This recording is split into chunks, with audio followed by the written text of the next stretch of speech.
So I was just having fun in my sketchbook and just doing little doodles, and I did these. Don't look at this one because I messed up and I put my arm all through it. But I want to show you guys how to do these little ladybugs.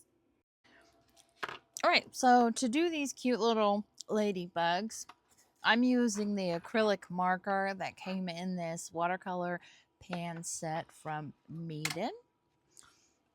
And I really like this because it has a fine tip on it. And then all you have to do is give it a few pumps when it seems like it's getting a little dry. You just pump it a little bit and then you can just write with it.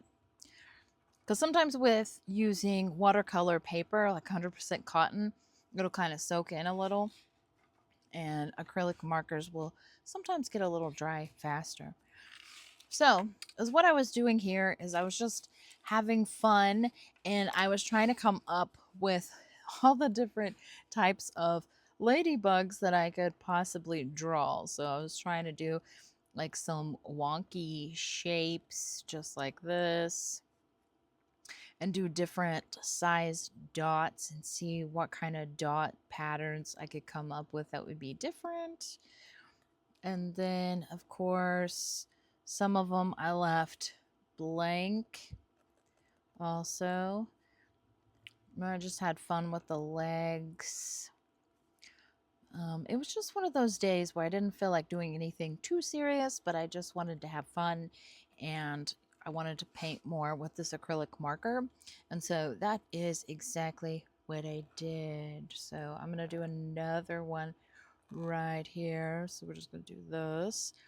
And then you can do spots that don't have any color in them if you want. Just like this. Because you can put different colors inside the spots if you wanted. It's your ladybug, your creation. Have fun with it. I think it's really important to just spend time doodling and seeing what ideas you can come up with instead of always following references. Because sometimes you'll surprise yourself. So is what I did here is I just grabbed a red color, and then with the acrylic pens you do have to wait a little bit for them to dry before you start applying paint or anything like that. I think that they're dry enough. So you'll see, oh, maybe it wasn't. I didn't wait long enough. Okay. So you can see that when you go over it with the acrylic or with the watercolor, it avoids all of that area. See, that wasn't quite dry. I should have let it dry a little more. And then I just go right back in and I lift some of that color off. So I just rinse my brush and then go over this and I take some of that color up. And the reason is because it'll give it more of that 3D effect because this is light. This is lighter and the outside is darker. Or you can go in and if it's still wet, you can just lay down a little bit of color around the edge and it'll bleed through. And you can just let it do its thing and kind of just dry wherever, however it wants to, because watercolor has a personality of its own. So you could just let it dry like that. And then let's go in with a orange. So if you're not sure how much paint you actually have on your brush, you can just dab it. And then if you feel like that's too dark, then you can just dab it again after you just dip it in the water. And it'll lighten up your color a little bit. Then I'm just going to go through. And this is also the brush that is included in this set. I do like it because it's got a really fine tip on it. So it's nice for doing these little projects that have a lot of detail. So we're just going to go in and go around. And then I'm going to go in and grab a little more dark color and go around here. Now, if it doesn't, see how like none of the color mixed out, you can rinse your brush and see how much water I have on it And then you can just dab it to where it's a little bit wet, but it's not dripping.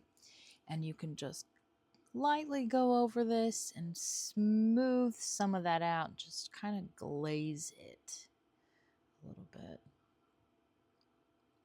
Sometimes it's a little tricky, so it takes a little practice. And then you can also do the same thing that I was doing earlier, where we just lift some of the paint out. So we dip our brush into the water, make sure it's clean, and then we just kind of scrub some of that paint right out of there. Okay, so I did a few of these just so I could show you. Then I just go in, and you can either grab this gray or this color, because this color is kind of like a Payne's gray. And then I just kind of test it a little.